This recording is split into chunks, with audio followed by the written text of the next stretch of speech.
This video is going to be a little bit different. In this video, hopefully what I'm going to do is actually give all of you some perspective, an idea as to why so many people are supporting this idea of quitting or even just uninstalling Fallout 76 as of late. One of the main sources of this is some of the major Fallout 76 forums, whether it be Bethesda's own website or even some of the Fallout subreddits. There have been quite a few posts to pop up talking about how people are simply done with the game. And although that's kind of been going on since the game's release at different stages, the reason I think it's notable now is one, how many upvotes and support these are getting. It's not like this is a controversial post. Most people are upvoting it and thus probably agreeing with it. But even further, just the frequency at which we're seeing them is certainly at a higher level compared to past iterations of everyone's mad at Bethesda. The reason I think this is interesting is I think for a lot of the people that maybe watch my own Fallout 76 videos or even just look at the game from an outsider's perspective, saw it at release, saw the bugs or some of the initial controversies, and we're like, alright, I'm not getting into that. I'll see you in like a couple years maybe. But who we're talking about today aren't those people. These are people that at least somewhat stuck with the game over the past 2 to 3 months. They went through a lot of those different controversies, went through the buggy release, and continue to play and support it at least somewhat. So why now? What happened all of a sudden that's making so many of these users actually quit despite all of the other bad stuff that has happened already? And that's not to say these controversies weren't a factor, even a big part of these people's decisions, just that there's more to it. In this video, I'm going to talk about all of that. But before I jump into that, and you can skip this with the little timestamp, I do want to make a correction for yesterday's video. I talked about some users being banned for mass crafting in Fallout 76. I was just kind of reading their own reports. I never really said whether they were true or false, but I feel like I didn't do a good enough job of one, actually talking about how it could just be not true. But even further, Bethesda has since released a statement saying those reports were false and people aren't getting banned simply for mass crafting. That was only one part of that video. I feel like my larger statement with that was how people were filing appeals and then not actually getting responses. For that reason, I'm leaving the video up, but I edited the title, description, and even some of the parts of the video to make it seem more accurate and truthful. But either way, for those of you that watched it and took it at face value, I would look at this post or take in this new information. So it seems like for a lot of users that are recently quitting or uninstalling Fallout 76, it really is like the last patch and update was the final straw that broke the camel's back. And I think one of the major reasons for this was the consistent nerfs we've seen all throughout Fallout 76's lifespan, and a lot of these just kind of coming out of left field. For people who quit the game early on, you probably didn't track Fallout 76's patch cycle. A lot of the information that actually got shared about or spread by different media outlets was on some of the bug fixes or even the new bugs created with certain patches. But along the way, Bethesda has actually made several balance changes also. The notable part being, these balance changes have mostly been kind of nerfs to the game, making things either take longer or harder, do less damage.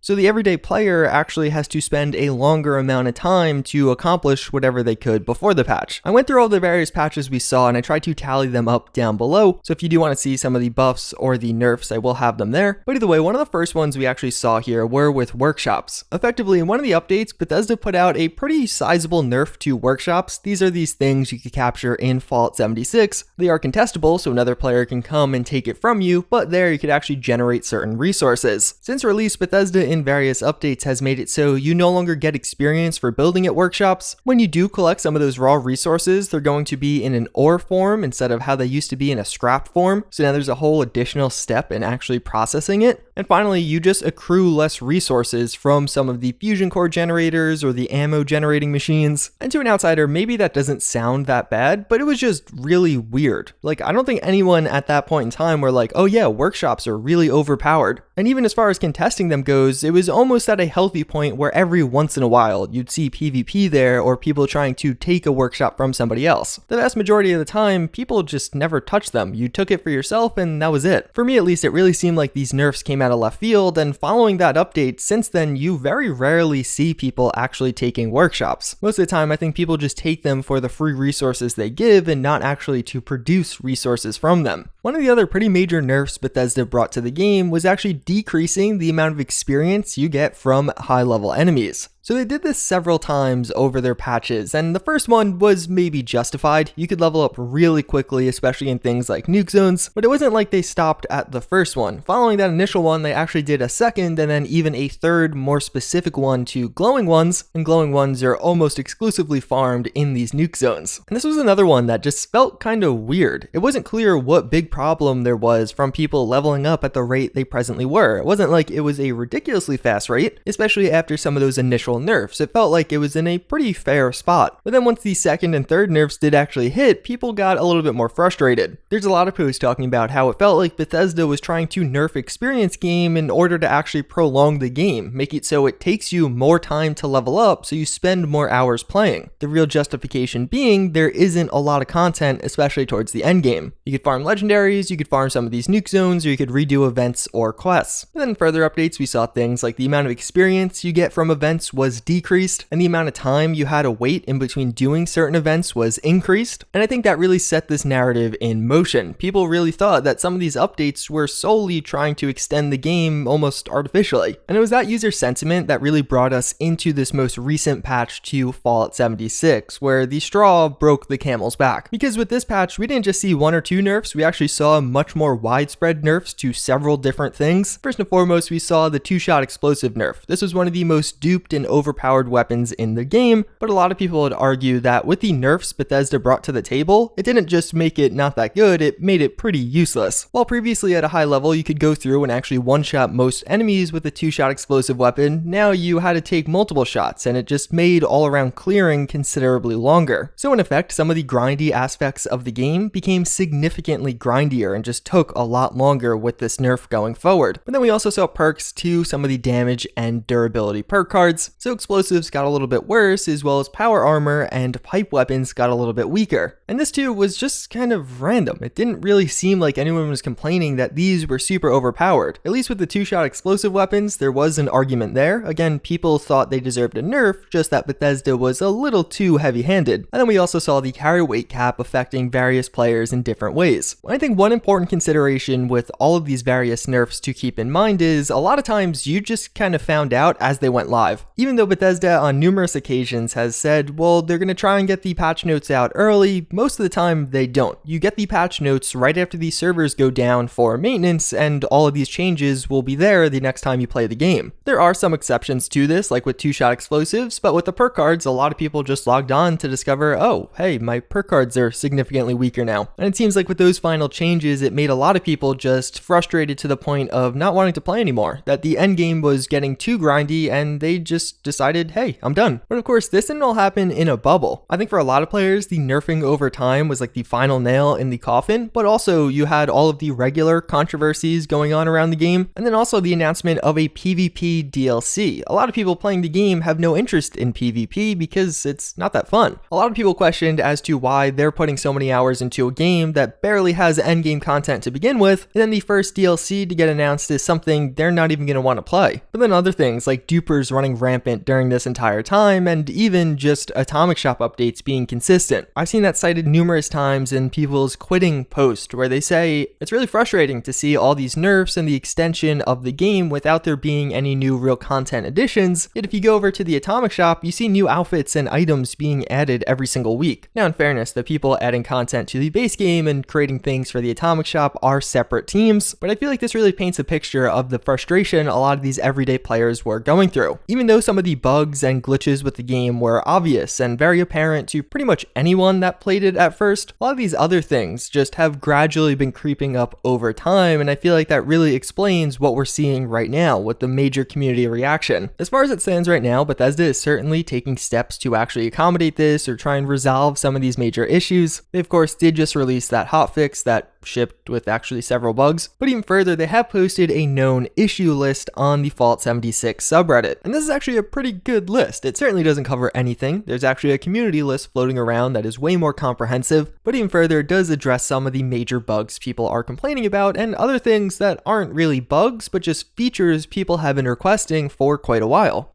such as addressing events and people fast traveling them or really paying to fast travel to them only for them to immediately end, or even being able to display items in your camp just as decorations like you could do in past Fallout games. There's no doubt that this is a step in the right direction. There's also been a post calling for Bethesda to perhaps do an AMA, and they have responded to that saying it's something they're looking into, either on Reddit or even through a live stream. And I think all of this is good. I think an AMA would be a great step in the right direction. A lot of people are wanting more communication and better communication, and that could be it. But at the same time, you do have to wonder how effective this all will be. With Fallout 76, even though Bethesda has had steps in the right direction, it feels like it's almost always been followed by another step in the wrong direction. There have been highs and lows, and it feels like even though there has been progress made, the community doesn't feel a lot better about the game. Hopefully they really start to get things right with DLC. I think that could be their saving grace, getting people back into it and interested. But at the same time, we don't even know when the next DLC outside of the survival mode will be coming, and that mode's not even coming until March. Can this game survive another month and a half without any other real content additions? Or maybe is there something planned secretly that we don't know about yet? Either way, hopefully that explains some of the backlash you're probably reading about with Fallout 76 as of late, why so many people are saying they're uninstalling the game or simply done with it. If you guys found this video informative, you could leave a like or subscribe. But with that, I hope to see you guys all next time. Later.